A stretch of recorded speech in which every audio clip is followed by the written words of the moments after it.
Hello, I hope you're well. Thank you all for your email messages that have been coming in that I've been more or less unable to respond to because there are just so many and they're all such nice things. I've gotten a lot of great compliments, but also excellent questions, and I hope I've been able to respond to everybody's question. And if I've missed one or two, please do resend it because I don't want to miss a thing. I'm pleased with how my EDS activism has panned out and how people with all sorts of rare disorders have been contacting me. And I'm impressed with all of you because what I hear back is that you're willing to be encouraged and you're willing to be inspired, that you're willing to ask questions about how to live and cope. And that's a side of our group that often we don't see because we're busy fighting down the stigma. I have also been out living. I first of all protect my fingers, so I haven't been writing as much. But I just had the biggest technological migration of my professional career, and I finished the coursework for my undergrad degree.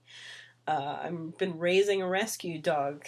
Julie and I now have Lucy, and she's crazy, but she's great. I've been advocating for gay and transgender rights in Annapolis. I've been working on my marriage. I've been making egg salad. I got a new blanket. I've been learning to play piano. I got an Android phone, and I've been learning to program for that. It's been a lot.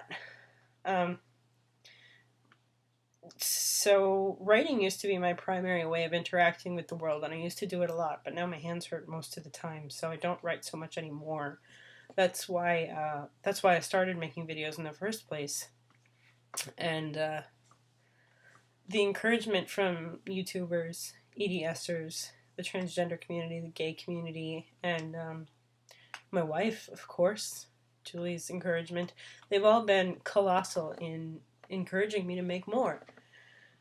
But I wanted to talk about that in the scope of EDS because I often feel mediocre because I can't do things that I like to do, like run. I miss running so much. And I'd like to walk my dog without pain, at least get that far, walk my dog without danger of her pulling my hand off or something. And I miss being able to stay awake after a hard day's work because my energy's low because I can't really exercise so well. And I don't sleep through the night, and it's rough, but I'm doing my best. And that's all I can offer. Nobody can do everything, but I think everyone is charged with finding some sort of purpose, whether you're waiting for someone from the heavens to hand it down to you or whether you're out actively seeking a purpose. It's important to find one.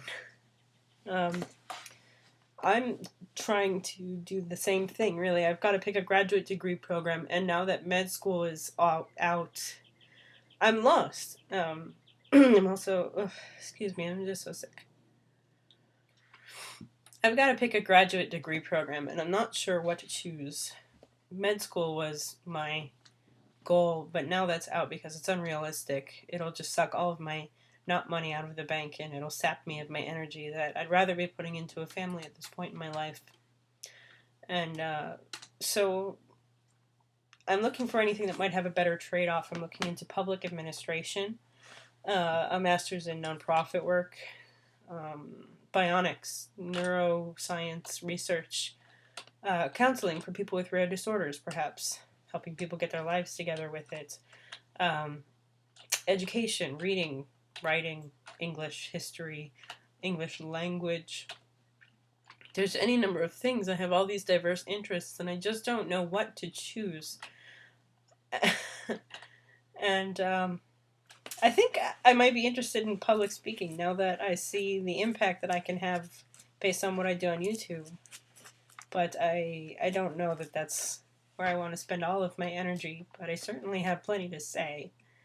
So we'll see what happens. But I wanted to check in and thank you all for your messages and to challenge you all to find your own tasks, something that gets you up in the morning, something that when you sit down and you think about your own life and how it's going, whether it be over the course of the one day or a month or a year or 10 years, where do you want to be and what do you want to do?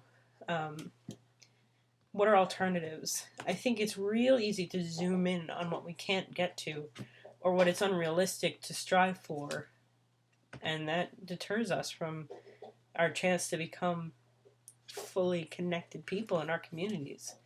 So I'd love to hear your thoughts on what you're working on to challenge yourself and how you're living with Ehlers-Danlos syndrome, or any other any other challenge that you're going through.